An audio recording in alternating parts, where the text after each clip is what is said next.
Sir Revanth Reddy ఒక prediction చెప్తున్నారు.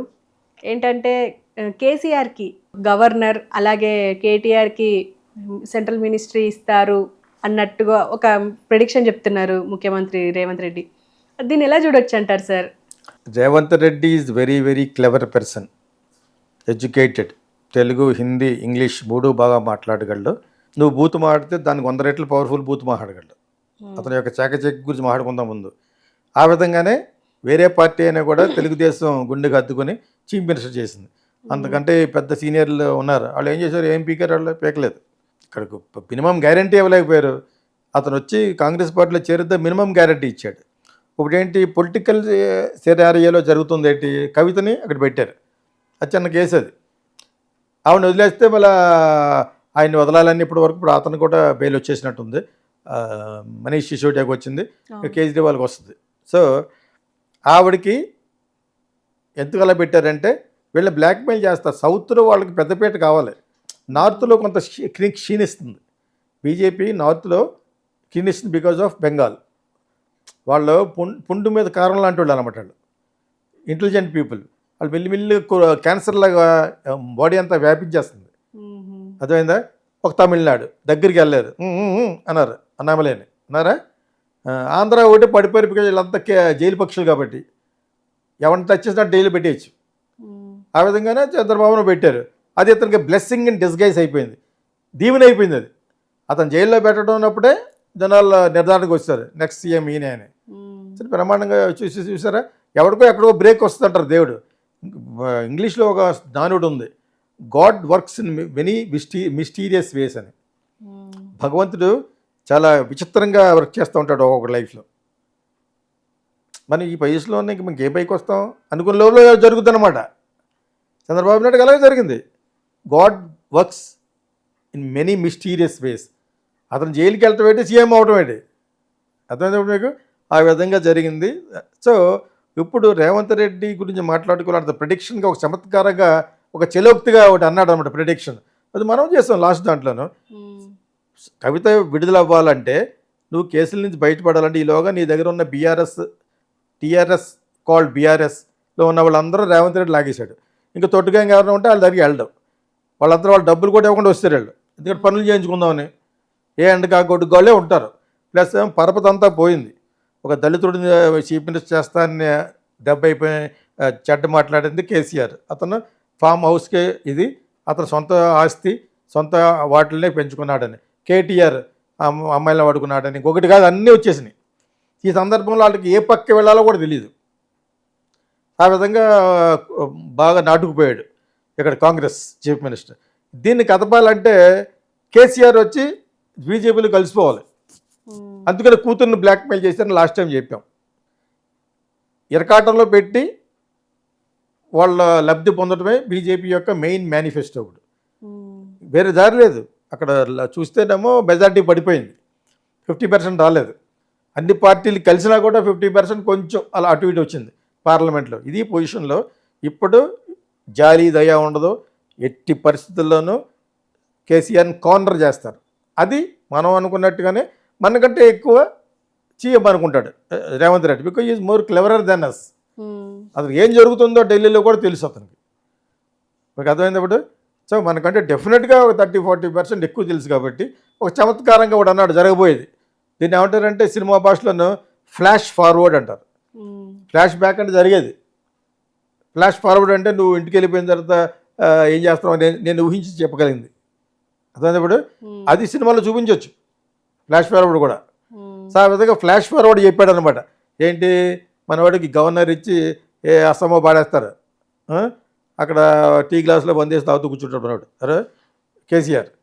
కేటీఆర్కి పట్టుకు ఇంటెలిజెంట్ కాబట్టి అక్కడ ఒక ఇంపార్టెంట్ లేని ఒక మినిస్టర్ ఇస్తారు అని ఎందుకు చెప్పాడు? లాక్ చేయడం అనమాట. ఎక్కడికి వెళ్ళలేని అంతా వాళ్ళ చేతిలో ఉంటుంది, అమిత్ షా చేతిలో ఉంటుంది. అప్పుడు ఆవిడ అమ్మాయి రిలీజ్ అవుద్ది. ఇక్కడ వచ్చి బీఆర్ఎస్ నో మోర్, కాంగ్రెస్కి మెయిన్ అపోజిషన్ బీజేపీ. ఇతను ఏదో విధంగా పడుకొట్టేద్దాం. అవసరమైతే రేవంత్ రెడ్డి కూడా కొనేసి దాంట్లో ఉంటారు. రేవంత్ రెడ్డి అమ్ముడు అవ్వడు, అది వేరే విషయం. కానీ తోటి ఇక్కడ Karnataka and Telangana both are Congress. అవసరమైతే శివకుమార్ని అక్కడ శివకుమార్ నెక్స్ట్ సీఎం అతను, ఆయన ప్రస్తుతానికి ఉప ముఖ్యమంత్రి, మోస్ట్ పవర్ఫుల్ పర్సన్. శివకుమార్ ఆ రేవంత్ రెడ్డిని కలిపి ఆడిస్తారు ఇక. ఓకే, వీళ్ళకి లేనిదేటి కేరళలో వెళ్ళలేం, అది ఎప్పుడు కూడా అది డిఫరెంట్ ట్రాక్ అది. ఓకే, తమిళనాడు డిఫరెంట్ ద్రవిడిజం ట్రాక్ అది. ఈ రెండిట్ల మీద ఉంది ఇప్పుడు. ఇలాగా ఆంధ్ర అండ్ తెలంగాణ. ఆంధ్రాని ఏదో విధంగా పడగొడతారు మెల్లిగాను, ఎందుకంటే ఇది పవన్ కళ్యాణ్ వాళ్ళ మనిషే. పవన్ కళ్యాణ్ ఎనీ టైం అందులో ఉన్నట్టాడు. ఉన్నా కూడా గవర్నమెంట్ పడదు, బికాజ్ ఇక్కడ Chandrababu Naidu is having more seats. ఈ సినారియాలో రేవంత్ రెడ్డి జరగబోయేది ముందే చెప్తాడు, ఎందుకంటే వాళ్ళ కుతంత్రంతో వీళ్ళని కలుపుకున్నారని. నిజంగా గవర్నర్ వేస్తాడు ఎవడో, నథింగ్ ఈజ్ కన్ఫర్మ్డ్. అతను ఊరినే సరదా జోక్ చేశాడు అలాగా. ఇతనికి అలా పెట్టి అలా లాక్ చేసి అప్పుడు చెల్లెల్ని వదిలిపెట్టి వీళ్ళ ఆస్తుల మీద అన్నిటి మీద కేసులు బిగించి ఓకే రెడీగా ఉన్నామంటారు రాయల్స్ అందరూ, అన్ని కేసుల మీద ఉంటాయి, అప్పుడు చేస్తారు. వాళ్ళకి సెంట్రల్ మినిస్టర్ అవి ఊరినే ఇచ్చి నిజంగా ఇస్తే ఎవరు ఊరినే ఎవరు వాళ్ళని దే విల్ కార్నర్ దెమ్. దీన్ని తప్పించుకోవడానికి అంత తెలుగు తక్కువలేం కాదు వాళ్ళు. At the same time KCR is intelligent, టెక్నికల్గా ఇంటెలిజెన్స్ ఉన్నవాడు కేటీఆర్ 100% అది అర్థమైంది ఇప్పుడు. సో ఇవి జరుగుతూనే ఉంటాయి, బట్ జరిగిన కూడా ruling party is ruling party. Power కదా, పవర్ ఉన్నవాళ్ళు పవర్లోనే ఉంటారు. వీళ్ళు అనుకున్న అంచనాల కంటే ఎక్కువ వీళ్ళని కార్నర్ చేసి వీళ్ళని కార్నర్ చేయడం అంటారు ఇంగ్లీష్లో, తెలుగులో ఏమంటారు తెలియదు మరి. వీళ్ళు వాళ్ళని కార్నరింగ్ అనమాట, నేను బ్లాక్మెయిల్ చేయటం అనమాట. ఇది జరుగుద్ది, బికాజ్ ఇక్కడ వీళ్ళకి తమిళనాడు వెళ్ళారు, కేరళ వెళ్ళారు, అటు వెస్ట్ బెంగాల్ వెళ్ళారు. ఇలాగ వాళ్ళని బ్యాడ్ చేయడం చెప్తేనే వెళ్ళగలిగిందల్లా ఒక ఆంధ్ర వెళ్ళగలరు, తెలంగాణను స్వాధీనం చేసుకోగలరు. లేకపోతే బీజేపీకి అసలు సీనే లేదు ఇక్కడ, ఎందుకంటే ఈ నార్త్లో వాళ్ళకి సన్నగిలుతుంది మెల్లిగా. యూపీలో తక్కువ వచ్చేసినాయి. ఓకే, అలాగే మిగతా చోట్ల కూడా మెల్లిగా ఒక్క బీహార్ మటుకు వీళ్ళకి సపోర్ట్ చేస్తుంది. నమ్మకం ఏంటి? చంద్రబాబు నాయుడు సపోర్ట్ నమ్మకం ఏంటి? మధ్యలో పడిపోయింది అనుకోండి, అప్పుడు వేరే అయిపోవచ్చు. ఇలాగా ఎంత ఫైనాన్స్ లాగాలో అంత ఫైనాన్స్ లాగేస్తాడు మనోడు చంద్రబాబు నాయుడు గారు. ఆ విషయంలో వీళ్ళందరికంటే ఇంటెలిజెంట్, బికాజ్ ఎక్స్పీరియన్స్డ్ పర్సన్ ఆయన, ఎక్స్పీరియన్స్డ్ సీఎం. మనం నిజమే మాట్లాడుకుంటున్నాం కాబట్టి. సో ఆ విధంగా రేవంత్ రెడ్డి ఏమంటాడంటే still learning from Chandrababu Naidu. ఇంకా యంగ్ కదా, ఆయనకంటే ఇతను 15 ఏళ్ళు 20 ఏళ్ళు చిన్నవాడు, మళ్ళీ మాట 20 ఏళ్ళు అంత చిన్నవాడు, 23 ఏళ్ళు చిన్నవాడు. సో శిష్యుడు అంచేత అతను అంతా ఫాలో అవుతాడు. ఢిల్లీలో కూడా పొలిటికల్ ఇంటెలిజెంట్ పీపుల్ కలుస్తూ ఉంటాడు. Himself is an intelligent person Revanth Reddy.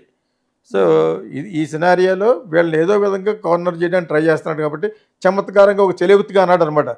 Central minister చూడండి, సెంట్రల్ మినిస్టర్ అతనికి ఏ అస్సామో ఎక్కడో బాధేస్తాడు అనమాట, ఏ పాండిచ్చేరియో సరదా అంటున్నాను. అనుకుంటే చేయాలంటే ఐఏఎస్ ఆఫీసర్లని ఏం చేస్తారంటే ప్రింట్ అండ్ స్టేషనరీ పడేస్తారు, లేదా చాలా భయంకరమైన అడవిలో పడేస్తారు. నేను రంపచోడవరంలో ఐఏఎస్ ఆఫీసర్ అడిగాను, మేము మీద ఏమైనా కక్షతో ఇక్కడ పడేస్తారు.